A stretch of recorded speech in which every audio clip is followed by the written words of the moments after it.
سیدنا نبینا مولانا محمد عدد ما فی علم اللہ صلاۃ دائمۃ بدوام ملک اللہ وعلی آلہ واصحابہ اجمعین۔ اللہ کے رسول صلی اللہ تعالی علیہ وسلم نے ارشاد فرمایا، حضرت ام سلمہ رضی اللہ تعالی عنہ ارشاد فرماتی ہیں کہ لا يحب علیا الا مؤمن ولا يبغضه الا منافق۔ فرماتے ہیں کہ سنو،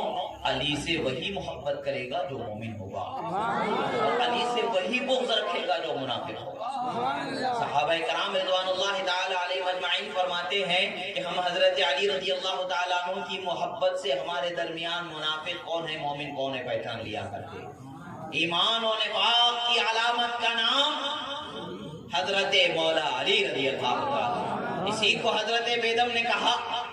کہ بیدم یہی تو 5 ہے مقصود کائنات، خیر النساء حسین حسن مصطفیٰ علی۔ رسول اللہ کی محبت ایمان کی علامت، حضرت علی سے محبت ایمان کی علامت، حضرت خاتون جنت سے محبت ایمان کی علامت، حسنین کریمین سے محبت ایمان کی علامت۔ یعنی پتہ یہی چلتا ہے کائنات کو جو ایمان کی علامت اللہ نے عطا فرمایا ہے وہ مصطفیٰ حسین و حسن فاطمہ و علی کو اللہ نے بخشا۔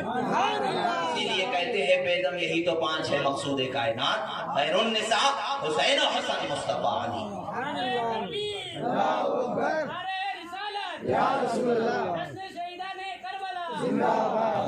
حضرت رسول اللہ صلی اللہ تعالی علیہ وسلم نے ارشاد فرمایا کہ تم میں سے کوئی شخص اس وقت تک مومن نہیں ہوتا جب تک کہ وہ میری محبت نہ کر لے،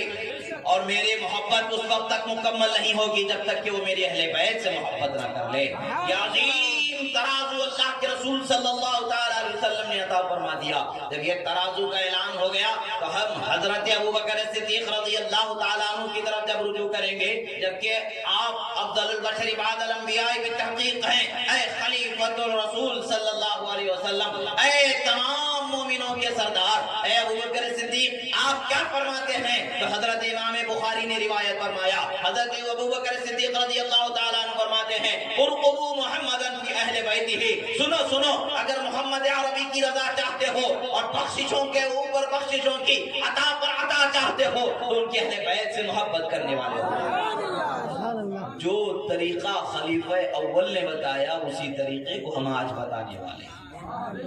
ہمارا اپنا نہیں، جو حضرت ابوبکر صدیق نے بتایا اسی کو آج ہم بتا رہے ہیں۔ ہم اپنے گھر کی بات اپنی کیا بتائیں گے؟ بات مزیدار تب ہے جسے ہم اپنا مانتے ہیں وہ ہمارے متعلق سے بتائیں، یعنی جیسے رسول اللہ نے اپنا بنایا وہ حضرت ابوبکر صدیق ہیں، جسے رسول اللہ نے اونچا بنایا وہ حضرت ابوبکر صدیق ہیں۔ وہ برملا یہ اعلان کرتے ہیں کہ اے لوگوں، اگر تم کامیابی کا راستہ پانا چاہتے ہو، اے لوگوں اگر تم نجات کے راستے پر جانا چاہتے ہو، بخشش اور عطاؤں کو چاہتے ہو تو اہل بیت نبی سے محبت کرنے والے ہو جاؤ، نبی صلی اللہ تعالی علیہ وسلم سے محبت کرنے والے ہو جاؤ، نبی کے اہل بیت سے محبت کرنے والے ہو جاؤ۔ اور ایک اور حدیث یاد آ رہی ہے، اس سے آج کل ہوتا کیا ہے کہ ہم کبھی اہل بیت کی فضیلت میں گفتگو کرتے ہیں تو بہت سارے لوگوں کے ذہنوں میں خیال آ جاتا ہے کہ بھئی یہ شیعہ وغیرہ کے طریقے پر چلے جا رہے ہیں، معاذ اللہ ہمیں ان سے کیا رشتہ؟ نہ رافضیت سے ہمارا کوئی تعلق، نہ شیعیت سے ہمارا کوئی تعلق، ہم تو غوث اعظم کے دیوانے ہیں۔ جو غوث اعظم کا دیوانہ ہوگا نہ وہ شیعہ ہو سکتا ہے نہ رافضی ہو سکتا ہے، ہوتا ہے تو صرف ایک سنی وہ ہو سکتا ہے۔ الحمدللہ ہم سنی ہیں، سنیت ہی پر چلنے والے ہیں، جو طریقہ جو سبق ہمیں ہمارے باپ دادا نے غوث اعظم سے دیا ہے اسی پر چلنے والے ہیں، اسی کا اعلان کرنے والے ہیں۔ اس کے بیان سے یہ گمان بھی نہیں ہوتا کہ حضرت ابوبکر صدیق کی فضیلت میں نقص لایا جا رہا ہے معاذ اللہ، عمر فاروق کی فضیلت میں نقص لایا جا رہا ہے معاذ اللہ، حضرت عثمان غنی رضی اللہ تعالیٰ عنہ کی فضیلت میں نقص لایا جا رہا ہے۔ یہ لوگوں کا وہم ہے جو ہمارے متعلق سے سوچ لیتے ہیں، مگر جو دیوانہ ہوتا ہے غوث اعظم کا، نہ ان کے فضل میں کمی لانے والا ہوتا ہے نہ ان کے فضل میں کمی لانے والا ہوتا ہے، بلکہ ایمان والے کی علامت ہے۔ اللہ کے رسول صلی اللہ علیہ وسلم فرماتے ہیں منافق کے دل میں چاروں خلفاء کی محبت جمع نہیں ہو سکتی، مومن ہی کے دل میں ان کی محبت جمع ہو سکتی ہے۔ یہی تو ہم کہتے ہیں حضرت ابوبکر صدیق ہمارے دلوں کی دھڑکن، عمر فاروق ہمارے دلوں کی دھڑکن، حضرت عثمان غنی ہمارے دلوں کی دھڑکن، حضرت مولا کائنات ہماری دلوں کی دھڑکن ہے۔ اللہ نے انہیں جو مقام جیسا عطا فرمانا تھا حسب درجہ ویسا عطا فرمایا۔ ہم جمہور پر عمل کرتے ہوئے اسی کے اعتقاد پر رہتے ہیں، اسی پر ہمارا عمل رہتا ہے۔ عزیزان محترم، اللہ کے رسول صلی اللہ تعالی علیہ وسلم نے جو اضافی فضیلتیں بیان فرمائی ہیں، انہی اضافی فضیلتوں کو ہم بیان کرتے ہیں۔ اس سے ہمارے ذہن و فکر میں کوئی دوسری صورت نہیں ہوتی ہے۔ اچھا آپ دیکھیں، حضرت مولا علی رضی اللہ تعالیٰ عنہ کے متعلق سے اعلیٰ حضرت علیہ رحمت و رضوان کیا ارشاد فرماتے ہیں؟ کائنات کے جتنے بھی امور ہیں، امور تکوینیہ جسے کہتے ہیں، شاہ عبد العزیز محدث دہلوی رضی اللہ تعالیٰ عنہ کی کتاب تحفہ اثنا عشریہ کے ایک عبارت سے استدلال فرماتے ہوئے الامن والعلا کے اندر اس کو نقل فرماتے ہیں، اور اس دوسری جگہ پر بھی مطلع القمرین کے اندر بھی نقل فرماتے ہیں، اور اس کے مفہوم کو پھر دوسرے الفاظ میں خالص الاعتقاد الاحباب کے اندر ذکر فرماتے ہیں۔ یہ اعلیٰ حضرت علیہ رحمت و رضوان کے رسائل ہیں جو آج ہمارے علماء پڑھتے ہیں، پڑھاتے ہیں، سنتے ہیں، سناتے ہیں۔ جو صحیح معنوں میں اعلیٰ حضرت کے کتابوں کا علم رکھنے والا ہے، پڑھنے والا ہے، اس سے جا کر کے پوچھیں گے تو سمجھ میں آئے گا۔ پہلے کا ایک صفحہ، آخر کا ایک صفحہ پڑھ کے میں نے کتاب پڑھ لیا کہنے والوں سے نہیں معلوم ہو سکتا۔ ہر سطر کو ایسا پڑھو کہ وہ اپنے ذہن و فکر کے اندر بس جائے، اتر جائے، تب سمجھ میں آ جائے گا کہ اعلیٰ حضرت علیہ رحمت و رضوان کا عشق کتنا اونچا خدا نے عطا فرمایا، کتنی محبوبیت اللہ تبارک و تعالیٰ نے انہیں عطا فرمائی۔ اعلیٰ حضرت علیہ رحمت و رضوان ارشاد فرماتے ہیں الامن والعلا میں امام شاہ عبد العزیز محدث دہلوی رضی اللہ تعالیٰ عنہ کے قول سے استدلال کرتے ہوئے کہ امت کا اس بات پر اجماع ہے،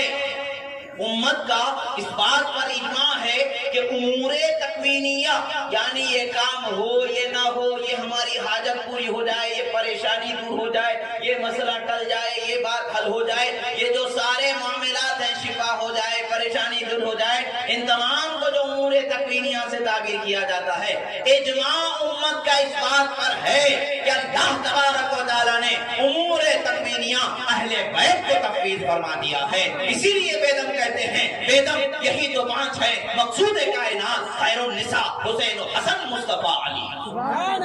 یہ اعلیٰ حضرت علیہ رحمت و رضوان اجماع امت کا لفظ تعبیر ترجمہ فرما رہے ہیں شاہ عبد العزیز محدث دہلوی رضی اللہ تعالیٰ عنہ کی عبارت کا۔ اور دوسری جگہ اعلیٰ حضرت مطلع القمرین کے اندر ارشاد فرماتے ہیں کہ اللہ تبارک و تعالیٰ کائنات کا نظام،